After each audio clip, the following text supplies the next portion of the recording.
بسم اللہ الرحمن الرحیم ایاک نعبد و ایاک نستعین۔ میں سب سے پہلے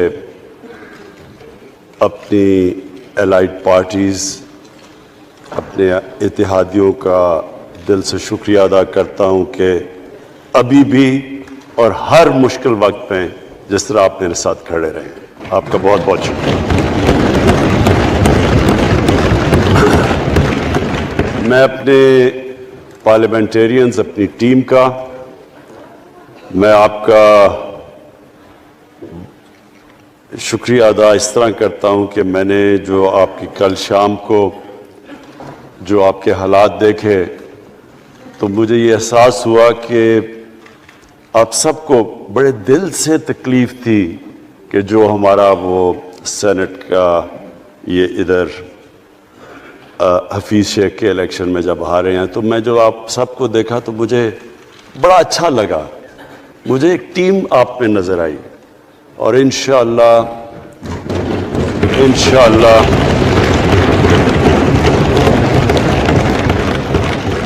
یہ ہماری ٹیم مضبوط ہوتی جائے گی، کیونکہ دیکھیں اللہ کہتا ہے کہ میں تمہارے ایمان کو بار بار آزماؤں گا۔ اللہ قرآن شریف میں ہمیں کہتا ہے۔ وہ کیوں کہتا ہے؟ وہ آپ کے ایمان کو آزماتا ہے مضبوط کرنے کے لیے۔ جب آپ ایک مشکل وقت سے نکلتے ہیں آپ اور مضبوط ہو جاتے ہیں۔ اللہ نے ایک انسان کو ایک ایسا چیز، ایک ایسا اس کا جو سب سے بڑی جو اس کی مخلوق ہے، اشرف المخلوقات، اس کو جو اللہ نے بنایا ہے، اس کے اندر اس نے ایک کنڈیشن لگا دی ہے کہ اگر آپ نے بڑا انسان بننا ہے تو مشکل وقت کا سامنا کرو، ریزسٹنس کے ساتھ جاؤ۔ جسم ہمارا یہ ہے، جسم کو ہم بھاری ویٹ اٹھاتے ہیں، جسم تکڑا ہو جاتا ہے۔ ذہن کو جتنا ہم آزمائیں گے اور آزمائشوں میں ڈالیں گے، سب سے بڑا جو پاور ہاؤس ہے وہ ہمارا ذہن ہے، وہ اور تکڑا ہو جاتا ہے، انسان تکڑا ہو جاتا ہے۔ پارٹی بھی تب تکڑی ہوتی ہے جب وہ مشکل وقت سے نکلتی ہے۔ آپ نے کسی کو تباہ کرنا ہے تو اس کو آرام کی زندگی دے دو، وہ تباہ ہو جاتا ہے، ڈکے کر جاتا ہے انسان۔ تو میں اپنی پارٹی کو آج خراج تحسین پیش کرتا ہوں کہ آپ اس مشکل وقت سے نکلے۔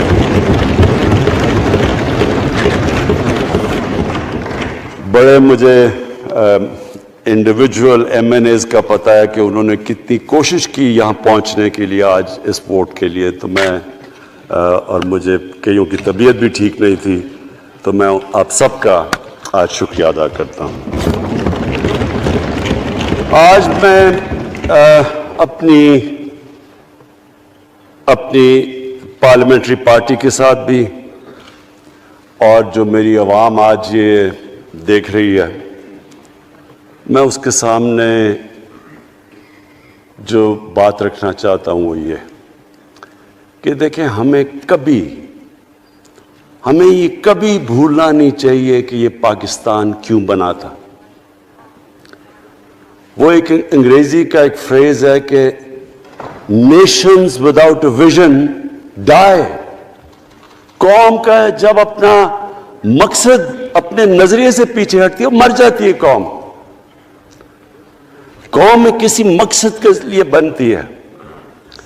ہم اپنے وہ جب تک وہ پتہ نہیں ہم اپنے بچوں کو نہیں بتائیں گے، خود ہم جو آج لیڈرشپ ہے، میرا غلطی سے ہاتھ ادھر چلا گیا، ادھر کی لیڈرشپ میں کہہ رہا ہوں، جو ہماری لیڈرشپ ہے اس کو پتہ ہونا چاہیے کہ یہ بہت بڑا عظیم خواب تھا پاکستان کا۔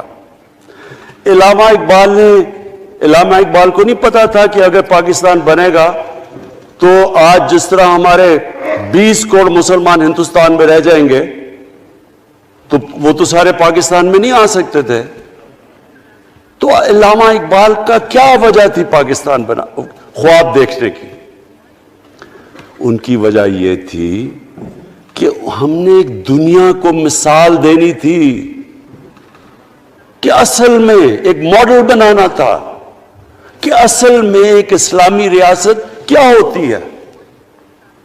اور وہ بیس کس کے اوپر کر رہے تھے؟ پاکستان کی اسلامی فلاحی ریاست جو ہماری آبجیکٹو ریزولوشن میں ہے، نبی صلی اللہ علیہ وسلم کی مدینہ کی ریاست جو ان کی سنت تھی، جو دنیا کی تاریخ کی پہلی فلاحی ریاست بنی تھی، جس میں بہت بڑے بڑے ماڈرن جو آج کے پرنسپلز، وہ پرنسپلز طے کیے گئے تھے، وہ ریاست بنی تھی. اور وہ ریاست ایک ماڈل ایسا تھا کہ اس کے بعد ایک جن کو کوئی جانتا ہی نہیں تھا، ایک قوم، ایک عرب قبیلوں میں تقسیم ہوئی قوم جس کی حیثیت ہی کوئی نہیں تھی،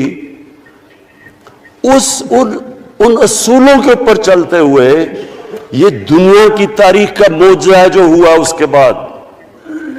یہ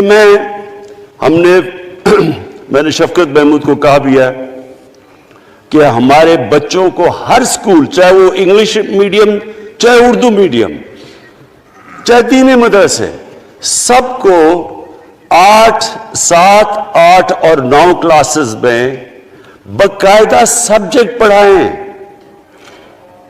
کہ نبی صلی اللہ علیہ وسلم کی جو زندگی تھی اور جو مدینہ میں کیا وہ کیا تھی.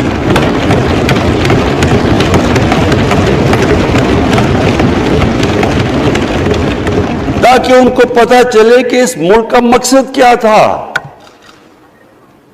بڑے لوگ جو پاکستان نہیں چاہتے تھے وہ کیا کہتے تھے؟ وہ کہتے تھے کہ پاکستان تو بن گیا تو آپ نے تباہ، جو مسلمان ہندوستان میں رہ گئے ان کو آپ نے سیکنڈ کلاس سٹیزن بنا کے چھوڑ دیا.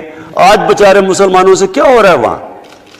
تو وہ لوگ کہتے ہیں کہ اگر پاکستان نہ بنتا تو مسلمانوں کی زیادہ طاقت ہونی تھی. ایک ہندوستان میں اس طرح مسلمانوں کا برا حال نہیں ہونا تھا جو آج ہے. یہ ایک آرگیومنٹ دی جاتی ہے. اور اگر ہم پاکستان کو جس مقصد کے لیے بنا تھا اگر ہم ادھر نہیں لے کے جائیں گے تو وہ ٹھیک کہہ رہے ہیں. یہ تو نہیں تھا کہ وہاں ٹاٹا برلا تھے جو اربوں پتی اور یہاں یہ شریف اور زرداری اربوں پتی بن جائے، اس لیے تو نہیں پاکستان بنا تھا. یہ ایک بڑی ہمیں ری الائن کرنا چاہیے اپنے نظریے کی طرف.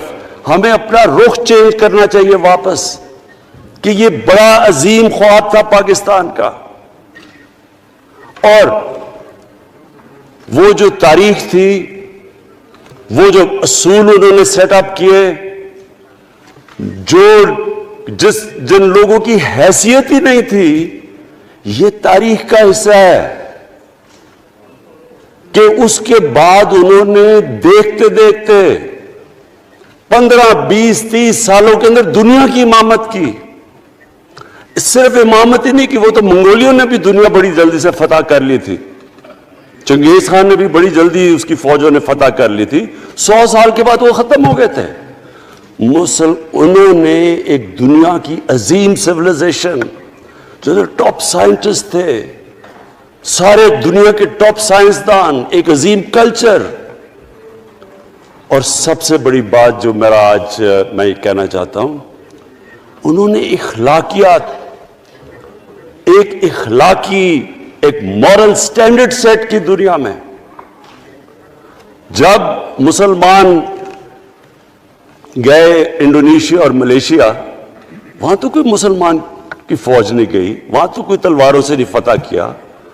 مسلمان تاجروں کا وہاں کردار دیکھ کے لوگ حیران ہو گئے کہ یہ کون لوگ آئے ہیں جو بالکل ان کی مورالٹی ایسی، نہ وہ کوئی دغا بازی کرتے تھے، نہ وہ کوئی دھوکہ دیتے تھے، اپنی زبان پہ کھڑے ہو جاتے تھے. لوگ ان سے امپریس ہو گئے کہ یہ کون سی قوم ہے. دیکھیں، اسلام ہم غلط فہمی میں ہیں، یہ سمجھتا ہے کہ جی تلوار سے اسلام پھیلا تھا. اسلام پھیلا تھا کہ وہ ایک انسان کے کیریکٹر کو ریفارم کرنے آیا تھا. ہم جب اللہ سے مانگتے ہیں ہم نماز میں ایک ہی چیز مانگتے ہیں کہ اللہ ان کے راستے پہ لگا جن کو تو نے نعمتیں بخشی، ان کے نہیں جو غلط تباہی کے راستے پہ چلے گئے. صرف نماز میں ہم یہ چیز مانگتے ہیں، ہر روز ہم پڑھ کے یہ مانگتے ہیں. یہ دو راستے ہیں، ایک ہے تباہی کا راستہ، ایک ہے عظمت کا راستہ. نعمتیں کس کو بخشی؟ اللہ کے پیغمبروں کو، اور جو دنیا کا سب سے عظیم انسان، جو دنیا کا سب سے عظیم لیڈر، جس کو اللہ نے سب سے زیادہ نعمتیں بخشی، ہمارے نبی صلی اللہ علیہ وسلم.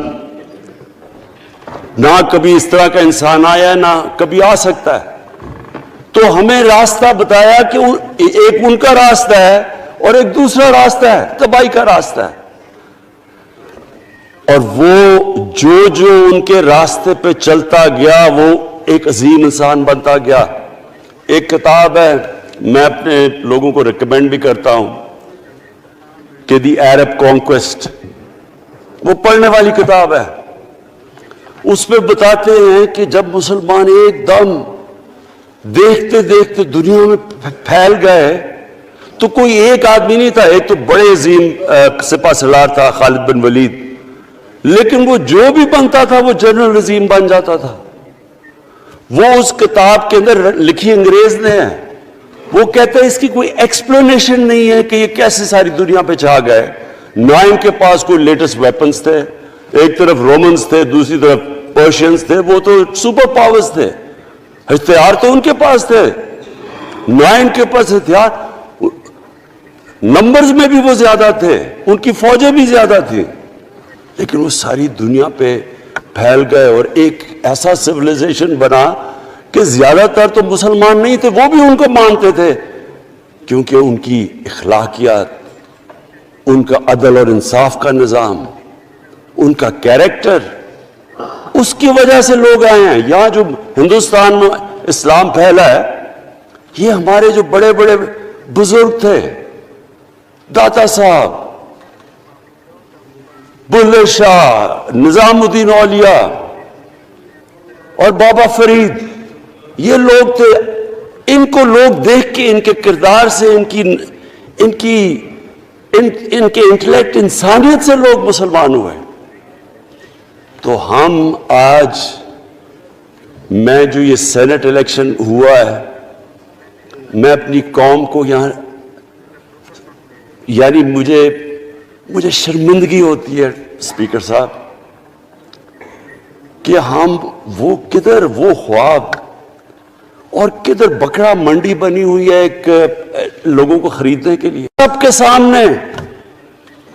یعنی ہمیں ایک مہینے سے پتا تھا کہ پیسہ جمع کیا جا رہا ہے اس سینٹ الیکشن میں، اور مجھے حیرت ہوئی کہ الیکشن کمیشن کہتا ہے کہ جی یہ تو پتہ نہیں کوئی ہم آزاد انسٹیٹیوشن ہے یا میں ان کی کوئی آزادی کے اوپر لے رہا تھا، یا جی بڑا زبردست الیکشن. اچھا کہتے جی بڑا اچھا الیکشن کروایا.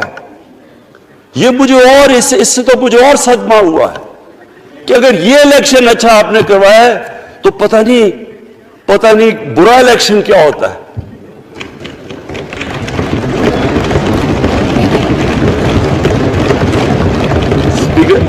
اسپیکر صاحب یہ دیکھیں، مجھے یہ افسوس یہ ہوتا ہے کہ ہم ایک چیز سمجھتے نہیں ہیں. ہم کہتے ہیں نا جی ہمارے معاشی حالات بہت برے ہیں. دیکھیں جی ہماری ڈیفیسٹ تھے، یہ ہمارے کرنٹ اکاؤنٹ، یہ جو بھی ہم کہتے ہیں، قرضے چڑھے ہوئے ہیں. یہ جو قرضے چڑھے ہوئے ہیں یہ ایک بیماری کے سمٹمز ہیں. بیماری کچھ اور ہے. اخلاقی طور پہ ہماری قوم کو تباہ کیا ہے، پھر معاشی تباہی آتی ہے. آج مجھے ایک ملک کا بتا دیں جس کی اخلاقیات اوپر ہو، جن کے مورل سٹینڈرڈز اوپر ہو اور وہ غریب ہو. ایک ملک مجھے بتا دیں، اور کوئی ملک مجھے بتا دیں جتنا مرضی پیسہ ہو، وسائل ہو، سب کچھ ہو، لیکن وہاں کی بھی جو لیڈرشپ کرپٹ ہو، وہ مجھے بتا دے کہ اس میں خوشحالی ہو. دیکھیں یہ ساتھ ساتھ جاتا ہے. اس وقت کیا ہوا تھا مدینہ کی ریاست میں؟ کیا انہیں کوئی سونا تیل مل گیا تھا؟ کیا ہوا تھا؟ کوئی ان کے پاس کوئی پیسے آ گئے تھے؟ کیسے وہ اوپر اٹھ گئے تھے؟ کوئی انہوں نے قرضے لیے تھے؟ کس طرح اٹھے تھے اوپر؟ دنیا کے عظیم لیڈر نے ان کی اخلاقیات اٹھا دی تھی. صادق اور امین،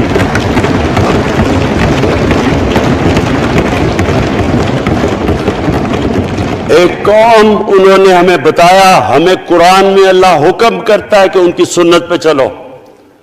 اللہ جب ہمیں کہتا ہے ان کی سنت پہ چلو، کیا ہم اللہ کو کوئی فائدہ پہنچا سکتے ہیں؟ ہماری بہتری کے لیے کہتا ہے. قرآن شریف میں سب کچھ ہماری بہتری کے لیے اللہ نے، یہ تمہارے لیے بک آف گائیڈنس ہے ہمیشہ کے لیے، اور یہ ہماری بہتری کے لیے ہے. تو وہ جب ہمیں کہتا ہے کہ نبی صلی اللہ علیہ وسلم کے راستے پہ چلو، وہ ہماری بہتری کے لیے کہتا ہے. اور میں جس نے اس عمر میں ساری دنیا دیکھ لیا ہے، اسپیکر صاحب میں آپ کو بتاؤں، مجھے تکلیف ہوتی ہے دیکھ کے. جب میں یہ مغربی ملکوں میں جاتا ہوں، اسکینڈینیویا میں، سوئٹزرلینڈ میں، آپ وہاں کے اخلاقی سٹینڈرڈز دیکھیں، ان کی مورل سٹینڈنگز دیکھیں، شرم آئے گی آپ کو کہ جو ہمارے ملک میں ہو رہا ہے. اور یہ جو سینٹ کا الیکشن ہوا ہے، آپ کو افسوس ہوگا کہ ہم وہ کس کی امت ہیں؟ ہم کس کی امت ہیں؟ کس کے نام پہ پاکستان کا مطلب کیا؟ لا الہ الا اللہ. اس پہ یہ ہمارا ملک بنا تھا. اور آج دیکھیں، ایک کرپٹ آدمی، دنیا میں ثابت کیا ہوا کرپٹ آدمی آصف زرداری، دنیا میں اس کے اوپر لکھا ہوا کہ مسٹر 10%، مضمون لکھے ہوئے ہیں، فلمیں بنی ہوئی ہیں اس کے اوپر. اور اس ملک میں لوگ کہیں جی ایک زرداری سب پہ بھاری، کیا کہ وہ رشوت دیتا ہے اس لیے سب پہ بھاری ہو گیا؟ کیا یہ ہمارا ملک؟ دوسری طرف دیکھیں، دوسری طرف یہاں بیٹھے ہوئے ہمارا لیڈر نواز شریف. اور نواز شریف ایک ڈاکو، ملک کو 30 سال سے لوٹ کے ملک سے باہر بھاگا ہوا ہے، جھوٹ بول کے باہر بھاگا ہوا ہے. سارے ملک کے سامنے ہمیں کیبنٹ میں ہم نے 6 گھنٹے ہمیں بتایا جی اس کو یہ بھی بیماری ہے، اس کو یہ بھی بیماری ہے، اس کو یہ بھی بیماری ہے، وہ شاید وہ جہاز پہ بھی نہ چڑھ سکے، وہ شاید مر جائے گا. شیرین کے آنسو آ گئے کیبنٹ میں، اور شیرین کے آنسو آنے آسان کام نہیں ہے اسپیکر صاحب. تو ہم نے اس کو وہاں جیسے وہ جہاز پہ چڑھا، جیسے وہاں گیا، وہ ایک دم بھی تبدیل. اور آج وہاں جا کے تقریریں کر رہا ہے، وہاں بیٹھ کے اسکیمیں کر رہا ہے، وہاں بیٹھ کے پلاننگ کر کے جی اسے اتنا پیسہ دو، ادھر پیسہ کھلاؤ. ساری ان کی ایک کوشش ہے، جب سے ہم 2.5 سال سے حکومت آئی ہے، یہ سارے بڑے بڑے ڈاکو اکٹھے ہو کے یہ سمجھ رہے ہیں کہ عمران خان کو کرسی کا اتنا شوق ہے کہ اس کے اوپر اتنا پریشر ڈالو کہ یہ جی ہمیں جس طرح جنرل مشرف نے این آر او دیا تھا یہ بھی دے دے گا. جنرل مشرف، فوج اس کے نیچے، عدلیہ اس کے کنٹرول میں ساری. میں کیونکہ میں ادھر ممبر پارلیمنٹ تھا، اپوزیشن نہ ہونے کے برابر. جو اپوزیشن کے اندر جو مین آدمی تھا فضل الرحمان، وہ اس کے ساتھ ملا ہوا تھا، وہ 2 نمبر ہمیشہ سے تھا. رائٹ.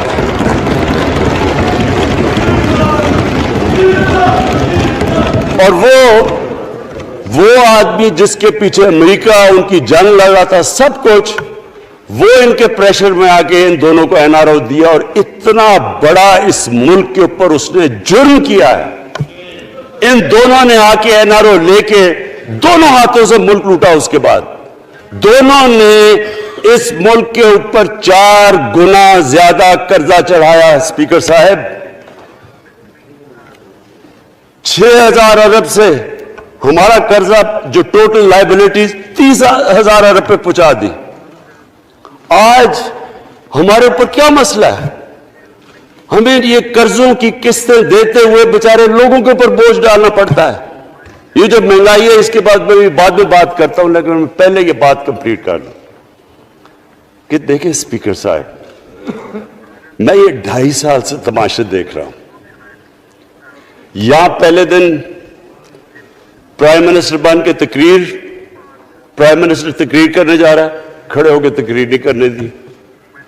کیوں تقریر نہیں کرنے دی؟ کیونکہ ان کو پہلے دن سے ڈر تھا کہ یہ ہمارے جو کرپشن کے کیسز یہ معاف نہیں کرے گا.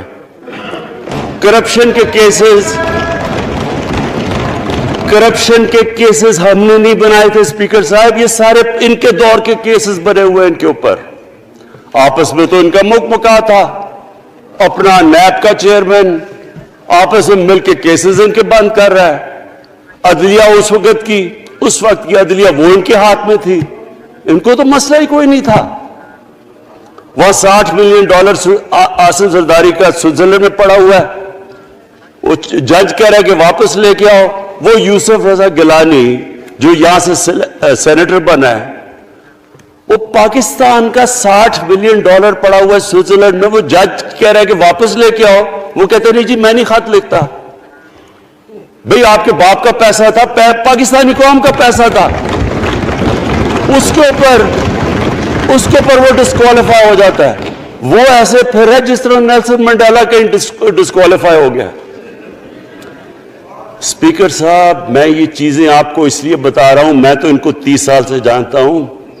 دیکھیں جب تک ہم اس ملک میں اپنی اخلاقیات ٹھیک نہیں کریں گے، مورل سٹینڈرڈز ٹھیک نہیں کریں گے، جب اس طرح کے الیکشن ہوں گے کہ کھل کے پیسہ چل رہا ہے اور ہم کہیں گے نہیں جی وہ پٹواری کیوں پیسے لیتا ہے، تو وہ تھانے دار کیوں پیسے لیتا ہے، وہ سرکاری نوکر، وہ تو بیچارہ جو نچلا طبقہ ہے وہ تو واقعی جس طرح شیخ رشید نے کہا ہے مہنگائی جو بڑی ہے بیچارے لوگوں کی تنخواہ میں گزارا نہیں ہو رہا. ان کو ہم کہہ رہے ہیں کہ آپ بالکل ایماندار بنے، اور یہ جن کا اتنا ان کے پاس پیسہ ہے اسپیکر صاحب، میں آپ کو یقین سے کہتا ہوں ان کو خود نہیں پتا کہ ان کا کتنا پیسہ باہر پڑا ہے. اتنا 30 سال سے چوری کر رہے ہیں یہ پیسہ، اور 30 سال سے پیسہ چوری کر کے اب ان کی کوشش یہ ہے کہ عمران خان کے اوپر پریشر ڈالو سارے چور مل کے کہ جی کبھی ہم گورنمنٹ گرا دیں گے، کبھی ہم وہ نکلاتے ہیں. آپ سوچیں فیٹف کے اوپر، اب فیٹف ہماری وجہ سے تو نہیں فیٹف پہ ہم گرے لسٹ میں آئے، یہ تو نون لیگ کے دور میں گرے لسٹ میں آئے ہیں. اب اگر فیٹف کی بلیک لسٹ میں پاکستان جاتا ہے تو یہاں سب کو پتا ہے کہ سینکشنز لگ جائیں گی. تو آگے مشکل سے ہم نے اکانومی کو سٹیبلائز کیا، مشکل سے. اگر بلیک لسٹ میں جاتا ہے تو اکانومی سیدھی نیچے. آج جو لوگوں کو مشکل پڑی ہوئی ہے، اور مشکل پڑی ہوئی ہے ہمارے لوگوں کو مہنگائی کی، اس کی وجہ یہ ہے کہ ہمارا روپیہ جو تھا تقریباً 107 روپے کا آج 160 روپے کا. تو جب روپیہ گرتا ہے تو ساری چیزیں باہر سے مہنگی ہو جاتی ہیں، پٹرول، ڈیزل، بجلی. اب بجلی کی آدھی بجلی ان سے باقی ڈالر کانٹریکٹس کے اوپر بجلی کے کانٹریکٹ سائن کیے ہوئے ہیں، وہ سب کچھ باہر سے. دالیں مہنگی، جو چیز باہر سے امپورٹ کرتے ہیں، گھی مہنگا، ساری چیزیں مہنگی ہو جاتی ہیں. تو یہ سوچ لیں کہ اگر ہمارے اوپر سینکشنز لگ جائیں، اگر ہمارے اوپر فیٹف کی سینکشنز لگ جاتی تو یہ تو آپ تو سوچ ہی نہیں سکتے کہ یہ ملک میں کیا حال ہونا تھا. تو ہم اپنے ملک کے لیے فیٹف کی ریکوائرمنٹ پہ لیجسلیشن کروا رہے ہیں، اور انہوں نے جناب اتنا بڑا وہ ذرا پکڑا، اتنا بڑا وہ لا دیا جی، اتنا بڑا جی، یہ 34 شکیں چینج کر دیں نیب میں. اب نیب کا فیٹف سے کیا تعلق ہے؟ انہوں نے سمجھا کیا عمران خان قابو آ گیا، اب تو یہ ڈر کے فیٹف کی بلیک لسٹ سے اب تو جناب ہمیں یہ 34 شکیں سائن کر کے تو نیب کو ختم کر دے گا. مطلب یہ کہ صرف ان کی چوری کے کیسز ختم ہو جائے، بس ون پوائنٹ ایجنڈا ان کا. اور میں نے آپ کو پہلے دن یہاں سے کہا تھا، پہلے دن یہاں کھڑے ہو کے میں نے کہا تھا کہ ان کا صرف ون پوائنٹ ایجنڈا. میں ان کو جانتا ہوں جب یہ سارے اپوزیشن میں میرے ساتھ تھے. ان کا صرف ایک خوف ہے کہ یہ این آر او نہیں دے گا، لہذا اس کو اتنا بلیک میل کرو، اور اب فیٹف کے اوپر تو یہ پھنس گیا ہے تو اب اس سے لے لو، اس سے کنسیشن لے لو تاکہ نیب ختم ہو جائے۔ اب سوچیں کیا ان کو ملک کا فکر ہے؟ کیا ان کو نہیں پتا تھا کہ کیا ہونا ہے اگر فیٹف کی بلیک لسٹ پہ چلے جاتے ہیں؟ اس کے بعد انہوں نے جلسے کرنے کی کوشش کی، بڑا جی پبلک نکالیں گے ہم، مینار پاکستان کے اندر جلسہ۔ مینار پاکستان کا یہ جانتے نہیں، دیکھیں ان کے بھی آگے ایک شہزادہ ایک شہزادی جنہوں نے زندگی میں کبھی کام کیا نہیں ہے، نہ ان کو پتہ ہے کہ سٹرگل ہوتی کیا ہے۔ جناب مینار پاکستان خود ہی اخباروں کے اندر اپنے آپ کو پیسے خرچ کر کے اخباروں میں ذرا نمایاں کر کے جناب انہوں نے مینار پاکستان میں جلسہ کر لیا۔ اب میں تو جانتا ہوں مینار پاکستان، اور میں تو اپنے لاہور کو بھی جانتا ہوں، میں تو اپنے لاہور شہر کو بھی جانتا ہوں۔ وہ لاہور شہر ملک کا کوئی پیسہ چوری کیا ہو اس کے خلاف تو نکلائے گا، لیکن بڑے بڑے ڈاکو اگر وہ سمجھ رہے ہیں کہ اپنی چوری بچانے کے لیے لاہور شہر کو نکالیں گے تو وہی ہوا جو ان کے ساتھ مینار پاکستان میں ہوا۔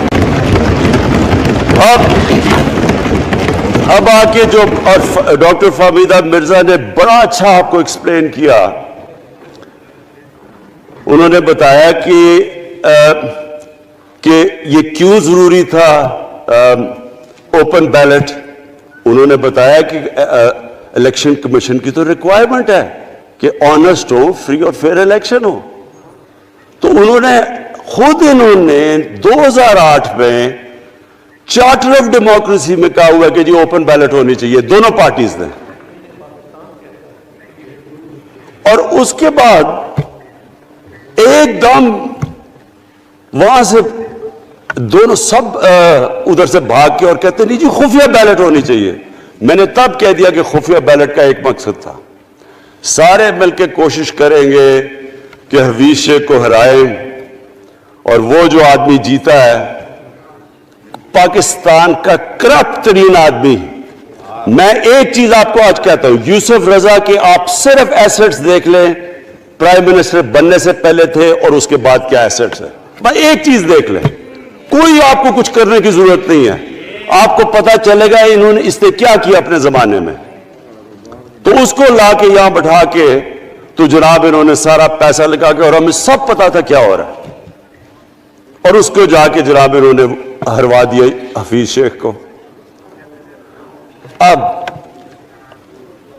کیا پیغام گیا سارے ملک میں اس کا؟ میں نے کیوں یہ آج ووٹ آف کانفیڈنس لی ہے، اس کا کیا پیغام گیا دنیا میں؟ سارے لوگوں کے سامنے اوپن ہارس ٹریڈنگ، لوگوں کو راتوں کو کال کر رہے ہیں، یا میں تو خاص داد دینا چاہتا ہوں، میرے ممبرز بیٹھے ہیں، خواتین بیٹھی ہیں جن کو کالیں گئی ہیں رات کہ جی 2 کروڑ سے ریٹ شروع ہوگا، ہم آپ کو آگے پیسے دیں گے۔ ان کو ساروں کو پیسے آفر کر رہے ہیں۔ اور پھر اگر میں صرف الیکشن کمیشن کو ایک چیز کہنا چاہتا ہوں، آپ مہربانی کریں پاکستان کی ایجنسی سے صرف ایک سیکرٹ بریفنگ لیں، آپ ان کو اندازہ ہوگا کتنا پیسہ چلا اس الیکشن کے اندر، پتہ چلوائیں کیا ہوا اس الیکشن میں، تاکہ آپ اس طرح کی سٹیٹمنٹ نہ دیں کہ جی ہماری کوئی آزادی ختم کر رہی ہے۔ میں آپ کی آزادی ختم کر رہا ہوں یہ کہہ کے آپ کے کہ یہ جو الیکشن میں ہوا ہے۔ اسپیکر صاحب، میں آج اس اوکیزن کے اوپر، کیونکہ مجھے اس پہ کافی، میں 2.5 سال یہ بڑی چیزیں برداشت کرتا رہا ہوں، اور میں اس لیے صبر سے کرتا رہا ہوں کیونکہ ملک اتنا ہمارا مشکل میں ہے۔ جو ہمیں ٹائم ملا جب میری گورنمنٹ آئی، میں آپ کو یقین سے کہتا ہوں کہ ساری زندگی میری تو سٹرگل میں گزری۔ جو بھی آپ انسان کسی چیز میں کمپیٹ کرتا ہے، اگر آپ نے ملک میں اپنے سب سے ٹاپ 11 کھلاڑیوں میں پہنچنا ہے تو ایک بہت سارے ملک میں مقابلہ کر کے آپ وہاں پہنچے، اس میں ایک بڑی سٹرگل ہوتی ہے، اونچ نیچ ہوتی ہے بڑی۔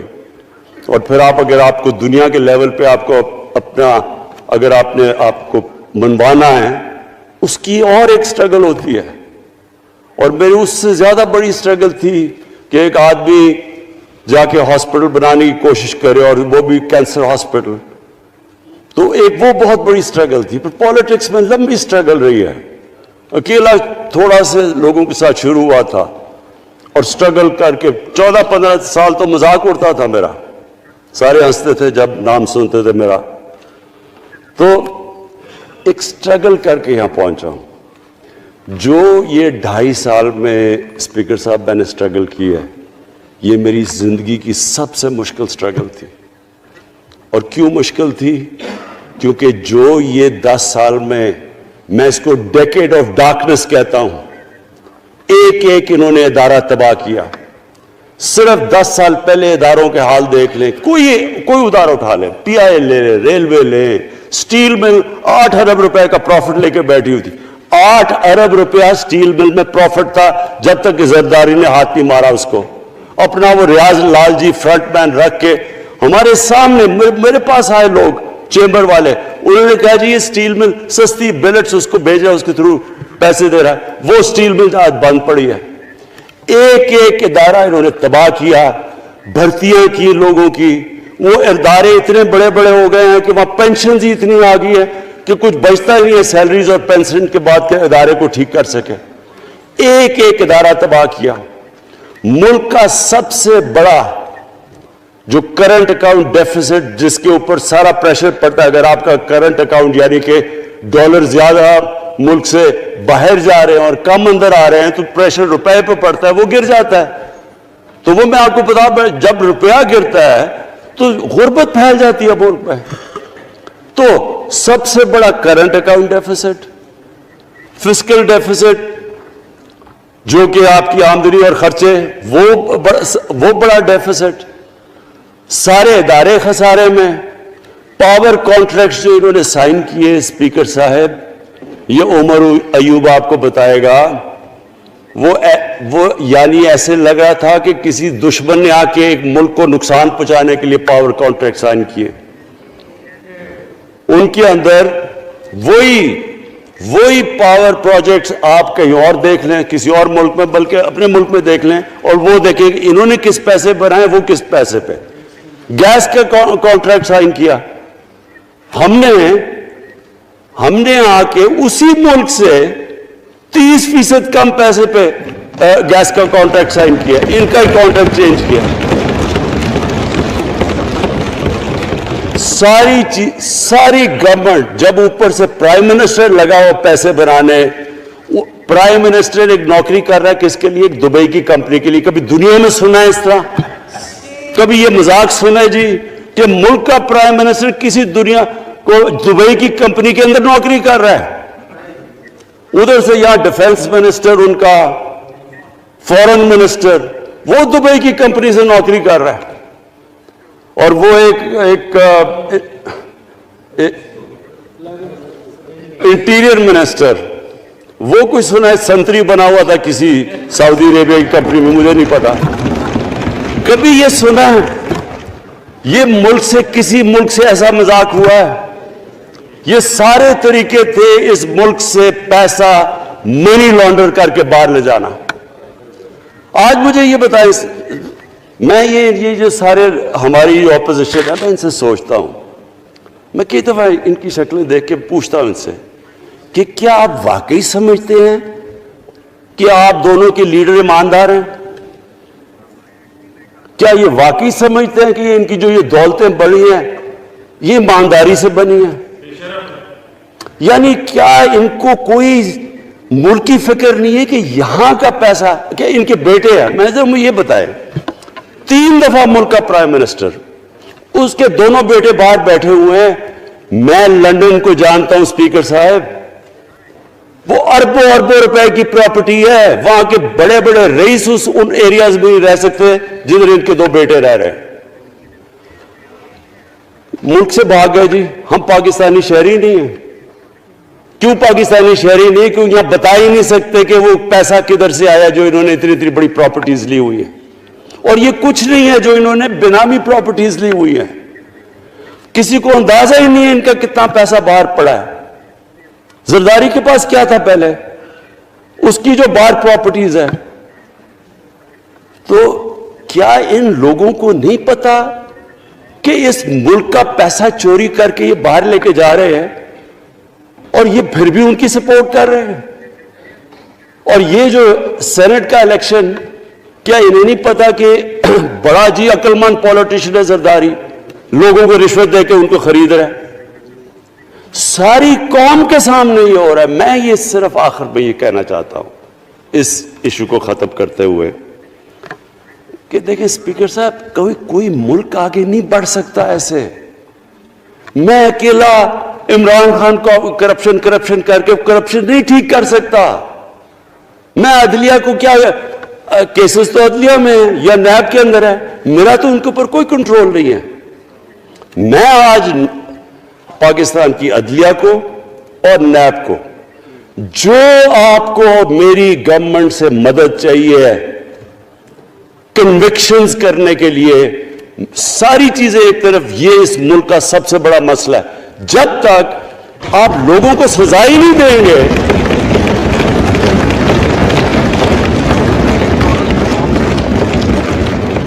جب تک لوگوں کو سزا ہی نہیں ملیں گی.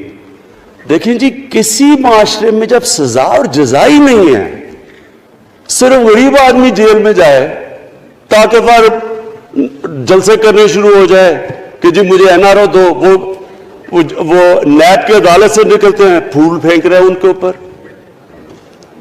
اربوں روپے کی چوری کی ہوئی ہے انہوں نے. وہ تو اسپیکر صاحب، میں ایک معاشرہ کرپشن کے خلاف لڑتا ہے. آپ جتنے مرضی قانون بنا دیں، وہ کرپشن کے خلاف، وہ کرپشن نہیں ختم کر سکتے. معاشرہ فیصلہ کرتا ہے کہ ہم نے اس ملک میں کرپشن نہیں ہونے دینی. معاشرے کی اخلاقیات ایسی ہونی چاہیے کہ جو کرپٹ آدمی ہو وہ کبھی اس کی شکل نہ دکھا سکے پبلک کے اندر. جو میڈیا کا رول ہے، میں اپنے میڈیا والوں کو بھی کہنا چاہتا ہوں، جو اسحاق ڈار سے کیا تھا ہارٹ ٹاک میں اسٹیون سیکر نے، وہ ہر جگہ یہ ہوگا. آپ جب بھی کسی بھی مغربی معاشرے میں کسی نے پبلک کا پیسہ چوری کیا، اس کی جرات نہیں ہوگی ٹی وی پہ جانے کے لیے. میں نے تو وہاں دیکھا ہوا ہے، بڑے بڑے نام، ایک دھبا لگتا ہے آپ کے اوپر کرپشن کا کیس، آپ سارے میڈیا سے باہر ہو جاتے ہیں. یا ہر روز شام کو بیٹھ کے اربوں روپے کی کرپشن کی ہوئی ہے، ان کو کسی نے قتل کیے ہوئے، اور آرام سے بیٹھ کے جراوہ میں لیکچر دے رہے ہوتے ہیں. اسپیکر صاحب، معاشرہ لڑتا ہے، اس کے اندر ہمیں سب کو مل کے اپنے ملک کو اگر بچانا ہے، معاشی طور پہ بھی بچانا ہے، پہلے ہمیں اپنے اخلاقی سٹینڈرڈز ٹھیک کرنے پڑیں گے. سارے ملک کو مل کے لڑنا پڑے گا. اگر ہم نے اپنے بچوں کے مستقبل کو بچانا ہے، اپنی آنے والی جنریشنز کو بچانا ہے، اس ملک کو ایک عظیم ملک بنانا ہے، تو وہ شروع ہوگا جب ہم مدینہ کے ریاست کے سب سے بڑے اصول عدل اور انصاف، کیونکہ انصاف اور عدل جب ایک معاشرے میں آ جاتا ہے، جب ایک معاشرہ کھڑا ہو جاتا ہے میریٹوکریسی کے اوپر، جب ایک معاشرے میں صرف ایک جو کرپٹ جتنا مرضی طاقتور ہو وہ جیل میں جاتا ہے اور عام آدمی اوپر آ سکتے ہیں، وہ معاشرہ تب آگے بڑھتا ہے. تو میں صرف اس کے اوپر یہ کہنا چاہتا ہوں کہ مجھے ساری قوم کی اس میں مدد کی ضرورت ہے. میں اپنی ساری زندگی کوشش کر چکا ہوں اور کرتا رہوں گا. میں تو اپنی پارٹی کو یہ بھی کہا تھا کہ اگر میری پارٹی ساری بھی چھوڑ دے، میں اکیلا بھی ان کے خلاف لڑتا رہوں گا. میں تو کبھی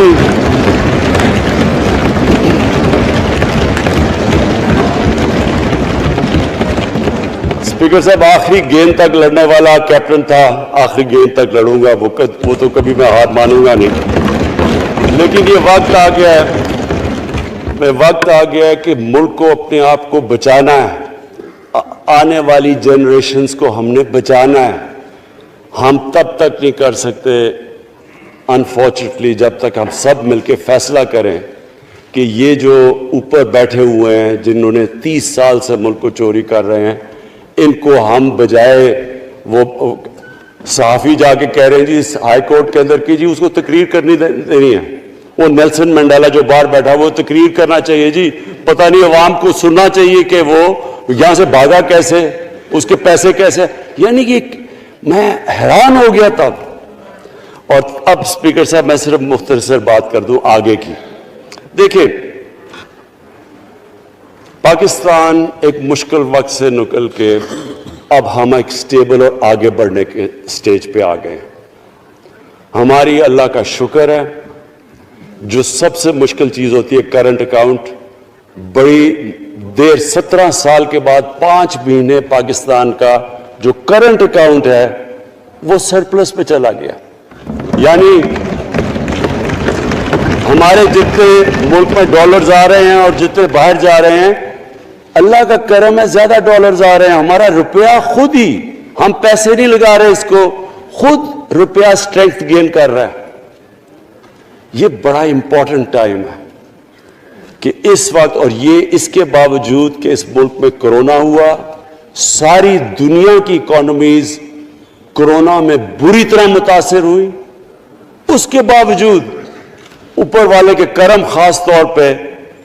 اور میں کہوں گا کہ ہماری جو ٹیم تھی, ہمارا جو جس طرح ہم نے مانیٹر کیا اور جس طرح ہم نے ڈیٹا بیس گیدر کیا اور ہم نے ہر ایک چیز فالو کر کے ہم نے جیسے اپنے لوگوں کو بچایا ہے. میں خاص طور پہ اپنی ٹیم یاسر عمر کا اور ہماری جو ٹیم تھی اپنی ڈاکٹر فیصل مین کو خاص طور پہ خراج تحسین پیش کرتا ہوں. تو اس مشکل وقت سے بھی آپ دنیا میں دیکھیں اور جس طرح پاکستان نکلا. اب دیکھیں آگے ہمارا چیلنج کیا ہے.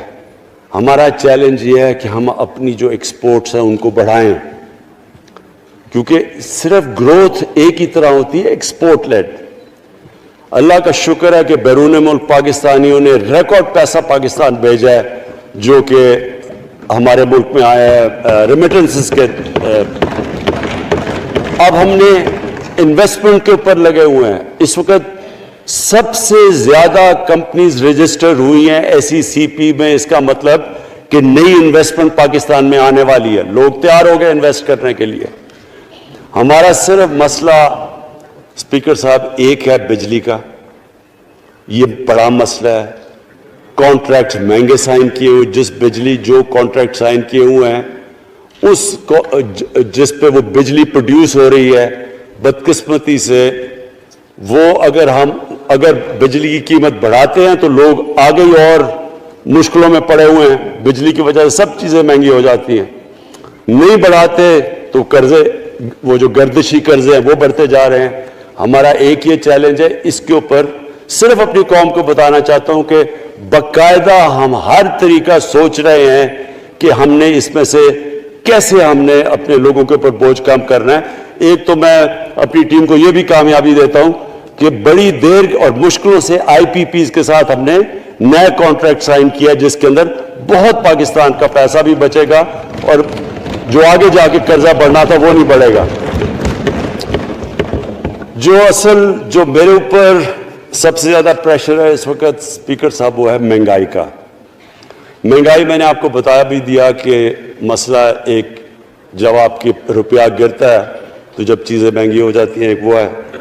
لیکن میں اپنی قوم کو صرف ایک چیز کہنا چاہتا ہوں کہ سب سے زیادہ اس وقت میری حکومت ایک ہی چیز پہ لگی ہوئی ہے کہ ہم کس طرح لوگوں کے اوپر مہنگائی کا بوجھ کم کریں.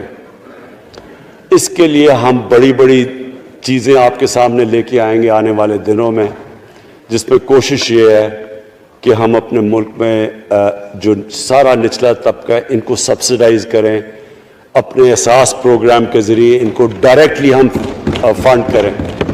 یہ انشاءاللہ آپ کے ساتھ آئے گا. ابھی میں نے ایکسپیریمنٹ ایک اور شروع کر دیا, وہ 1 ہفتے تک ابھی ٹرائل پہ ہے کہ ہم ایک پروگرام لے کے آ رہے ہیں کوئی بھوکا نہ سوئے.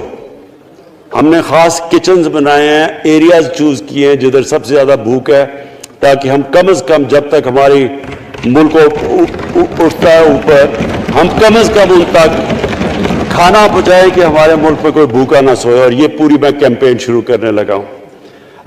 ہیلتھ کارڈ پنجاب کے اندر اور پختونخوا میں پختونخوا کی گورنمنٹ کو تو میں خاص مبارک دیتا ہوں کہ انہوں نے سارے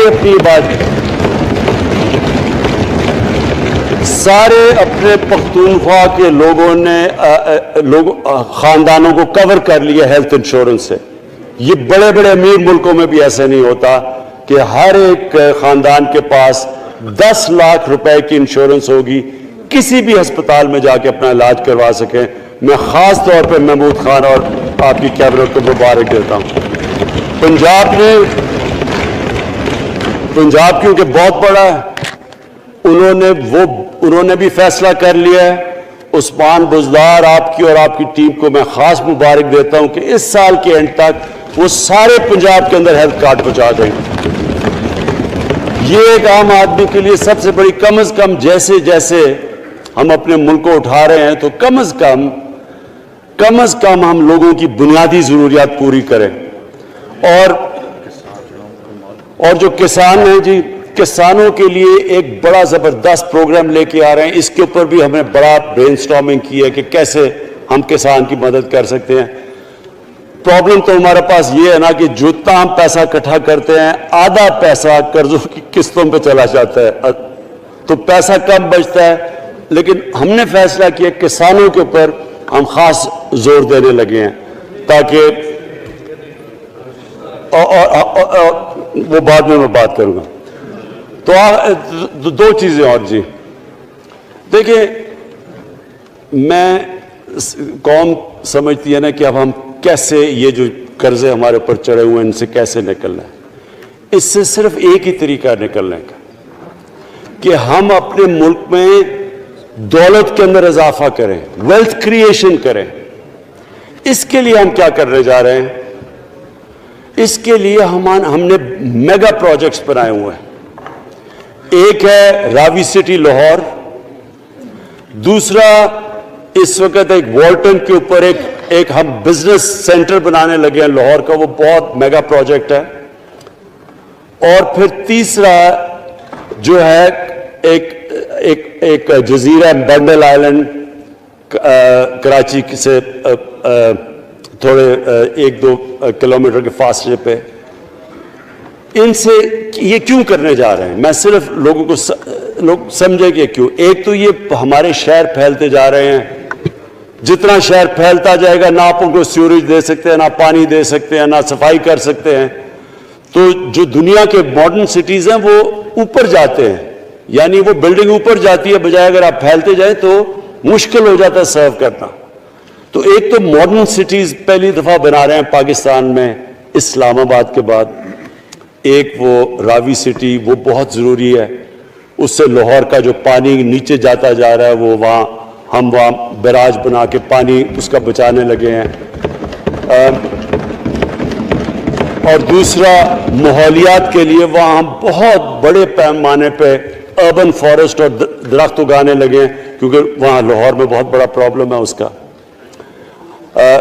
وہی بنڈل آئلینڈ کا بھی مقصد یہ ہے کہ وہاں سارا سیوریج جا رہا ہے کراچی کا, اس کی سیوریج کو ٹریٹ کریں اور ایک ماڈرن سٹی بنائیں, بجائے کراچی پھیلتے پھیلتے حیدرآباد پہنچ جائے. ایک پوری اوپر سٹی بنائیں جو ایک ماڈرن سٹی ہو.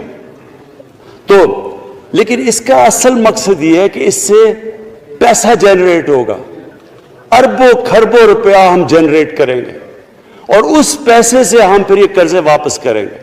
اور دوسری چیز, باہر سے انویسٹمنٹ آئے گی.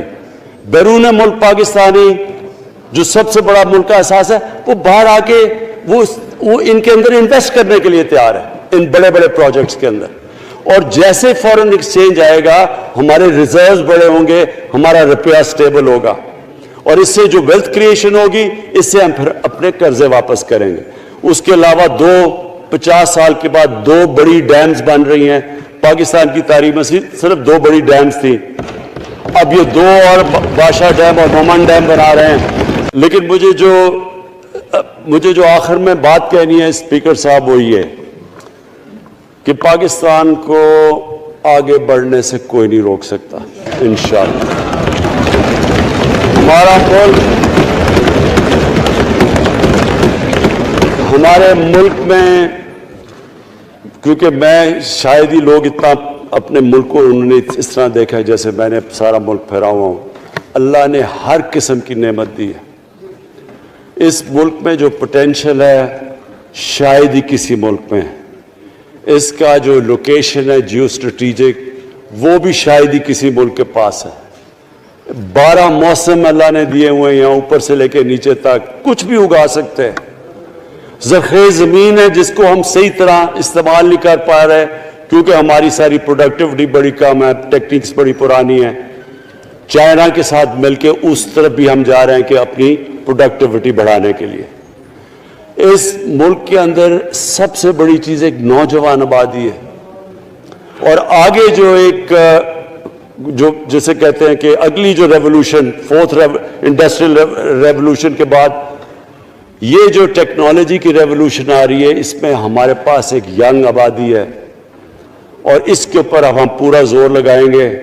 اور انشاءاللہ یہ جو ہماری آبادی ہے یہی ایک ینگ آبادی پاکستان کو اٹھا دے گی اگر ہم ان کو صحیح معنی میں ٹیکنیکل ایجوکیشن دے دیں.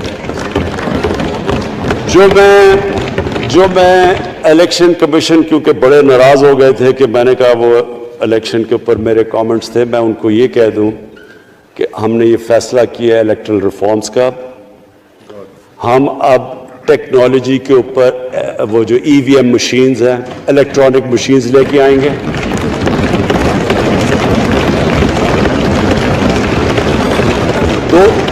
دو چیزیں کر رہے ہیں. اوورسیز پاکستانیز کے لیے آپ پورے لگے ہوئے ہیں کہ اوورسیز پاکستانیز بھی ووٹ ڈال سکیں, اور دوسری چیز الیکٹرانک مشینز لے